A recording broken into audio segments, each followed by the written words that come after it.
Hello everyone, I'm Wendell Jones and welcome to this edition of our program, The Platform. And on our program today we are going to talk about some cultural things in the Bahamas. There is an upcoming event, the Bahamas Junkanoo Art and Music Festival, which is going to be on the 23rd and 24th of February. And we have the people who are putting it on here today, the festival creator and artistic director, Angelique McKay. She said that she was on our show before some time ago, and so it's good to have her back on the program. And then we are speaking today with Glenice Sherman, who is an executive committee member of Bahamas Junkanoo Art and Music Festival. Bianca Nygard, it's good to see you. Nice to be here again. Good to see you, man, in this nice necklace. Thank you. And I don't want them to see your boots yet, but No, not yet. we're going to show them your boots as well. As I say, every week she organizes very good guests for our show. But tell us, Angelique McKay, about the Bahamas Junkanoo Art Music Festival. How did it get started? Well, this is something that's been in my mind and on paper for quite a number of years, just chipping that away. So it seems as if it's time to give birth to this baby. We've been working on it for a while. The Bahamas Junkanoo Art and Music Festival is designed to be the same as any other art festival anywhere else around the world. We're in a position to rival any. Why do you say that? Because we are. We're not typically known for art festivals in the Bahamas. But what it is that we're bringing to fruition can rival anyone. Why do you say that? Because the main feature of this particular festival are artistic sculptures from Junkanoo. And we all know that Junkanoo is the greatest show on earth. It's not even up for debate, Mr. Jones. We all know that, right? It is. Okay. And what we did was we approached several Junkanoo artists from last year, maybe around August, September, around that time, who were known for outstanding works of Junkanoo art. And we spoke with them with an understanding that we would need them to display their costumes at the festival. And they agreed. Not all of the costumes were able to survive Bay Street to be a part of the festival, but the festival will have sculptures. So it would be as if you were to attend an art festival and traverse through a sculpture garden at the art festival. So we will have Junkanoo sculptures from Saxons, Valley Boys, Roots, One Family, and Genesis Organization, and it will be different types of costumes. You know, for Bay Street we have lead costumes, step down costumes, jumpers, naked dancers, bellers, drummers, everything. There will be at least one representation of all of the different styles of Junkanoo costumes at the festival. These are new costumes that are being created, or you are looking at costumes that were in previous parades? These are costumes that would have been in the two past immediate parades, either Boxing Day 2018 or New Year's Day 2019. The time lapse between participating on the parade and now, it allows the artist to do some touch-up to the costumes, because we know our costumes are made of paper. So there's a little banging and a little wear and tear. So the artists are in a position to breathe new life into those costumes to be displayed at the festival. And the reason we chose that as opposed to having new costumes created, we want persons to feel that authentic feeling. Because, you know, when you sit on the bleachers for the parades, or if you stand behind the barricades, you don't get to see all of the intricate details of those costumes. And you're going to be in a position to do that now. Like when you go to a sculpture garden at an art festival, you bend and you examine and you walk around, and you're going to have that opportunity to do that at the festival. And not only are you going to have an opportunity to do that, you get to speak with the creator of the costume. Yeah? So I'm telling you, it will rival any other art festival. Now, before Bianca speaks with you, the question is why? Why are you doing all of this? We need to show the world what Junkanoo is all about. There's nowhere else on the planet that you can go to experience this. So the motto of our festival is to bring the world to Junkanoo. That's our mission for the festival. So we want persons to be able to see what it is that drives us. This is our #1 cultural expression in the Bahamas. And it's still a secret. It's the best kept secret of the Bahamas. Not in Agua, yeah? But we want persons to see what drives us. You sure when you're a Junkanoo? Pardon me? You participate in Junkanoo? No, I don't. But this festival and being involved in this festival, I've always been a bystander of Junkanoo, but being involved now has almost built an enthusiasm in me that I now want to participate. You want to participate how? On Bay Street, of course. Doing what? You could do all kind of things. You just want to dance? Yeah, You want to be a dancer? Dance, of course. Maybe a free dancer. A free dancer? Yes. Wow. So you're going to try it Christmas coming? Maybe not this Christmas, but definitely soon. Okay, all right. Bianca? Yes, it's so nice to hear the passion behind Angelique and in her explaining this creation that she's made this year, and I'm so excited for it. But Angelique's social media name, Mr. Jones, is Angelique Bahamian Culture. That's I've been friends with her for a long time on social media, and I had to ask her her last name because I know her as Angelique Bahamian Culture. She's changed her name to this, and people know her so well as that. And it's so nice to hear that just by participating, just by being in this executive committee of this group, that you now want to participate in the Junkanoo. And I think that that's what it would do for a lot of people, because there's so many different experiences. And you are inviting the public to come at the Botanical Gardens. Definitely. Yes. It's designed to be it's a family event. We have different aspects of the festival, and we're encouraging the entire family to come down. Okay. It's from 11 to 8 p.m. So families can spend the entire day at the festival, because there's going to be activities going on throughout the entire day. What type of activities? We have live entertainment from some of the top Bahamian artists in the country. We have roving artists that are going to be traversing through the crowd at the festival. We have demonstrations. We have culinary demonstrations by one of our top chefs, Chef Wayne Monroe, famous for Sun and Ice, the ice cream. We also have cardboard manipulation demonstrations from some of the top Junkanoo artists or sculptors in the country. And we're also going to have demonstrations with carving, because these are some of the main aspects and some of the main things that are done in the creation of these Junkanoo costumes. So we want persons to get that inside look into the secret fraternity of Junkanoo by way of the festival and what it is that we're offering. We're also going to have live body painting going on, because I don't know, if you take a look back over the years, you'd notice that body painting and face painting is becoming more and more prominent in the Junkanoo parades. Persons are taking more control and really going into character. So we have an artist that will be doing live body painting demonstrations, and that artist is going to be roving throughout the crowd as well. It's going to be exciting. It is going to be exciting. We also have an area where you're going to be able to try on a costume, like how Glennis was saying she's never participated in the parade. She gets to get a first feel of an authentic Junkanoo costume to see if she can handle it, because Junkanoo ain't easy. Junkanoo ain't easy. You know. You rushed before? Before?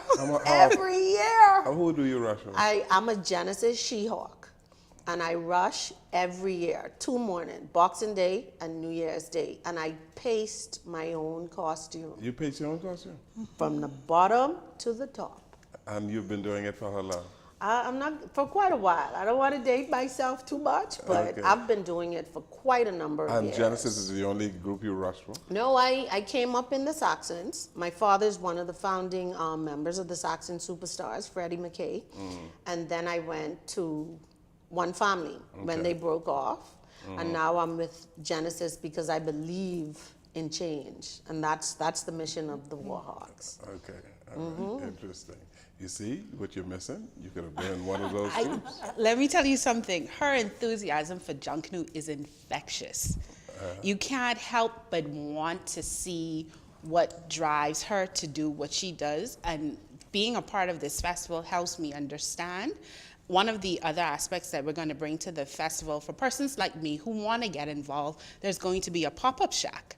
So you'll be able to walk through the shack and see the Junkanoo costume from its inception, from the cardboard form, straight through to the white paint, the drawings, and to the completed costume. So there will be various aspects of what the costume goes through in order for you to see, feel, and then you go into another section where you can try it on, feel it out, and see if you're ready for the parade on Bay Street. So you're going to have a couple of shacks at the Botanical Garden? Well, we have it's sectioned into different areas. It'll Okay. just be that pop-up shack, but another section that we will have. But you're going to be doing carving.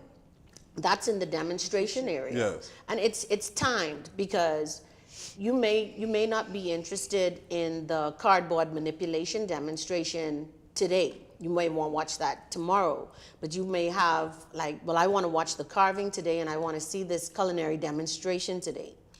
So everything is going to be scheduled, so you get an opportunity, and the way it's set up, you get to move throughout. We have something is here at one particular time and then over there at another time, so you get to see the entire festival grounds.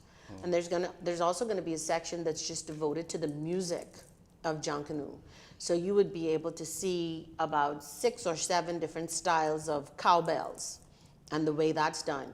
You'll see several different styles of the backline drums, the rhythm, and the different sizes of bass drums. Because they have about, I'm familiar with about 4 different sizes of the bass drum. And then you're also going to get to learn about the different skins that they use in the bass drum. And the different exactly. Buffalo, they use buffalo, they use cow. Yes. You know, so a lot of persons are not aware of these different things, and it's our hope too that once you would have entered the festival ground, by the time as you leave the festival, you have a better understanding and appreciation for the creative arts of Junkanoo. That's cool. You have Chippy involved? Well, he's not a part of it this year. Because he makes drums. He does.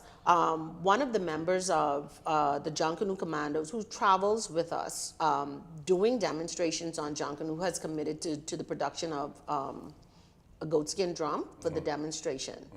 You know, it's something that he does on a regular basis, and he's volunteered to do it here. And you're doing this because you think Bahamians in particular do not really understand. I know that. You know that. I know that. We've done, like Glennis would have mentioned, the pop-up shack. And we created that for when we traveled to do performances, so persons could get an understanding of what goes into the creation of these costumes prior to the performance. And we've been doing it at festivals locally. And the number of Bahamians that walk through and who would have never been inside a Junkanoo shack, or they don't understand the amount of work, time, effort that goes into the production. So I know for a fact that many Bahamians do not know what goes into the creation. Yeah, they can't know because it's secret. You're not allowed in the shack. So it's so nice to be welcoming people in to be able to know now. I had some friends of mine that were here and they watched the Boxing Day performance and they enjoyed Junkanoo and they loved it. And then I was struggling to get out a costume for New Year's, and so they all came and helped us trick out the costume. And when they went to the parade at New Year's, they said, Bianca, we're seeing this in a totally different light now. Exactly. And they said, look at that person didn't trick out the back of their costume. And look at that, they're all of a sudden the judges on it and can completely tell the difference now. You know? But getting a group out to Bay Street is a very, well, you have long-term planning because very early in the year you would have to determine what your theme is going to be. Yes, yes. And you have a number of artists that sketch these things, and you have to decide the color scheme of the group and all of that. Now, who is going to be doing that and explaining those type things? Well, we have different segments and different sections that are throughout the festival where you can get that inside look. And like I'm saying, the artists that we would have approached in, say, August, they will be there at set times to be able to explain the production process. Like a Junkanoo costume may take 6 or 7 persons to get that to perform to Bay Street. The design theme comes up with a theme for the year. Right. Someone different may sketch the costume. You may have somebody that sketches, okay, our theme is going to be lions. So John Doe may sketch an array of lions. Susie may be the person that builds the lion. So John Doe's role is done. So now you on to somebody else. Susie may not be as good with drawing fine lines to really bring that 3-dimensional feel and look and to get all those features out. So that may be another person. That may be Harry. Who knows? So we're already to 3 persons, and you haven't started pasting that costume yet. And maybe Pasting or painting? pasting. Well, somebody else paints I see it a now. lot of painting going on. Somebody else paints it because it has to be painted white before the lines could go in, before the color could go on with the crepe paper, you know. So it's a team effort for the production of even one costume to get to Bay Street. There was a time when all costumes were fringed. They were pasted, right, with paper. But today I see a whole lot of costumes that are painted in different pastels, pastel colors using acrylic paint. Oh my. Yes. And I see the big groups are painting. One of the things, and I'm told that you are allowed to have a certain amount a percentage. a certain percentage of your lead that's not pasted. Yes. And that's for all of the costumes within the group. Right. Now, one of the things where you may think that it's painted, they don't, everybody doesn't use that fluffy fringe that could easily identify that it's pasted. I know for one, I don't use that fluffy fringe. And I know I paste my costume 100% crepe paper. So the paper is laid flat. So if you're just watching from the bleacher and from the stands, it may look like, why should paint this? That's how tight my pasting is, by the way. Just throw that in there. But it could appear as if it's painted because you don't have, everybody doesn't use that fluffy crepe paper anymore. And this is one of the reasons why we're inviting you to come up close and personal so that you can see that this paper is actually laid on this costume.